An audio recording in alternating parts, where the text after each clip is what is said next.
आणि या गुढीपाडव्याच्या दिवशी सांगलीमधून हिंदू एकताच्या माध्यमातून या महाराष्ट्रामध्ये जे घुसखोर घुसलेले आहेत आणि त्या घुसखोरांना हाकलण्याची जबाबदारी शासन प्रशासन इतकीच जागरूक हिंदू नागरिकांची आहे आणि ते आंदोलन हातामध्ये घेण्यासाठी आज मारुती रायाच्या साक्षीनं आपण सगळे इथं एकवटलेलो आहोत. लोक काय काय बोलतात, अरे तुम्ही एकदम टोकाची भूमिका घेताय, या घुसखोरांच्या विरोधामध्ये तुम्ही बोलताय, हिंदू धर्माच्या बाबतीमध्ये तुम्ही ओपन बोलताय.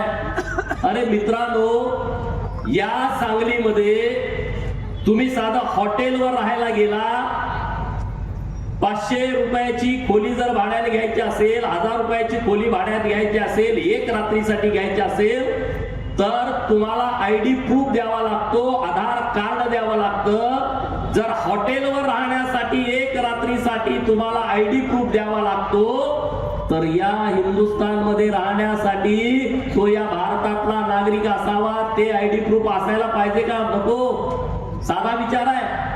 पण तरी सुद्धा 500, 1000, 2000 घेऊन या देशामध्ये राहणारे काही नालायक लोक आधार कार्ड काढून देतात. अरे देशाची गद्दारी म्हणजे तुम्ही आपल्या आईशी गद्दारी करताय, धर्माची गद्दारी म्हणजे तुम्ही तुमच्या आईशी गद्दारी करताय. 1000, 5000 रुपयासाठी इनाम बेचणाऱ्या लोकांनी आता या भारतामध्ये आणि महाराष्ट्रामध्ये विचार करण्याची वेळ आली आहे.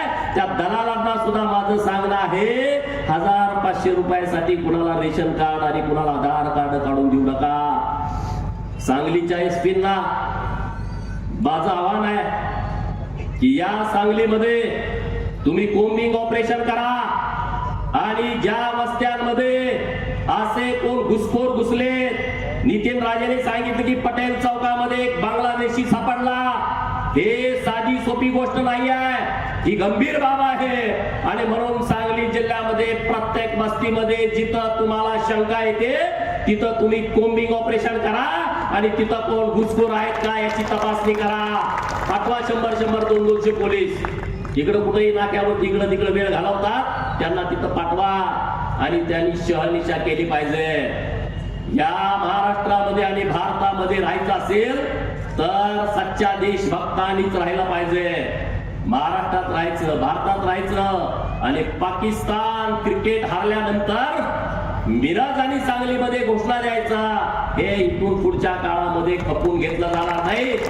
पोलिसांनी याच्यावरती कारवाई केली पाहिजे, कंबाड्यात लाथा घातल्या पाहिजे, घरावरती ह्यांच्या बुलडोजर फिरवला पाहिजे. आणि महाराष्ट्रामध्ये राहता पाकिस्तानच्या घोषणा देता.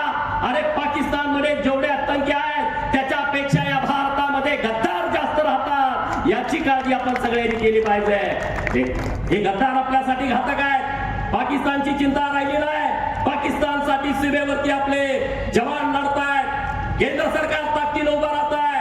आता आपली मिलिटरी बदलते आहे, तिथली सगळी परिस्थिती बदलते आहे.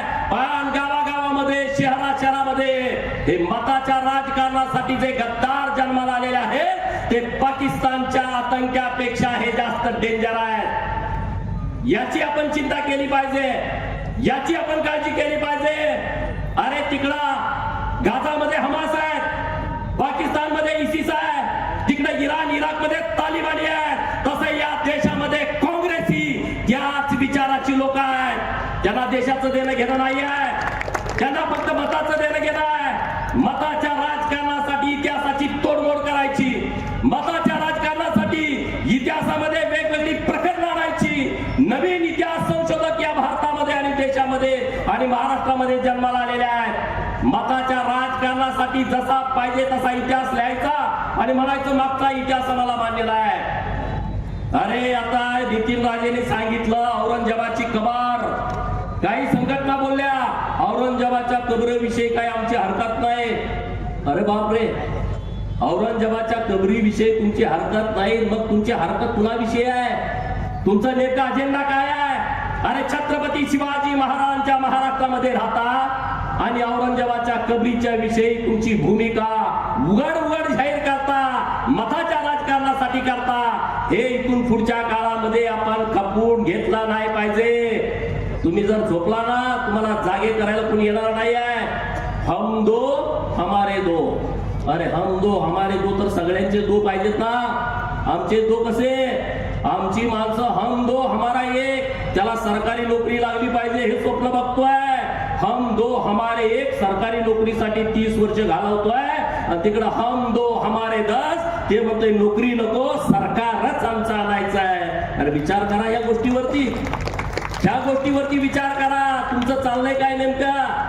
मला काय काय लोक बोलतात हिंदुत्वादी विषयावरती. मला जेव्हा मी भूमिका मांडतो तेव्हा लोक मला म्हणतात, अरे तुम्ही धनगर समाजाच्या आरक्षणाची भूमिका मांडता, तुम्ही जातीच्या आरक्षणाची भूमिका मांडता, परत म्हणतात तुम्ही ओबीसीच्या आरक्षणाची भूमिका मांडता, ओबीसीच्या आरक्षणावरून बोलता. मी त्यांना सांगितलं, अरे होय, जेव्हा जातीच्या आरक्षणाचा विषय येतो तेव्हा मी धनगर आरक्षणाची भूमिका मांडतो. जेव्हा ओबीसीच्या आरक्षणाचा, त्यांच्या संरक्षणाचा विषय येतो तेव्हा ओबीसीची भूमिका मांडतो. पण जेव्हा धर्माचा विषय येतो तेव्हा मी हिंदू धनगर असतो. जेव्हा धर्माचा विषय येतो तेव्हा मी हिंदू माळी असतो, तेव्हा मी हिंदू रामोसी असतो, तेव्हा मी हिंदू बेरड असतो, तेव्हा मी हिंदू मराठा असतो, तेव्हा मी हिंदू चांभार असतो, तेव्हा मी हिंदू कोळी असतो, हिंदू गोष्टी असतो, हिंदू वडार असतो, हिंदू गोसावी असतो, हिंदू डवरी असतो. जेव्हा जातीचा विषय असेल तेव्हा जातीच्या हक्काची लढाई लढू, पण जेव्हा देशाचा आणि धर्माचा विषय येईल तेव्हा आम्ही सगळे एक असू आणि एका ताकदीनं समोर जाऊ, एका ताकदीनं पुढे जाऊ. संविधानात आपल्याला अधिकार दिलेले आहेत, ते अधिकार, ते हक्क, ते सगळ्यांना मिळाले पाहिजेत. एबीपी माझा, उघडा डोळे बघा नीट.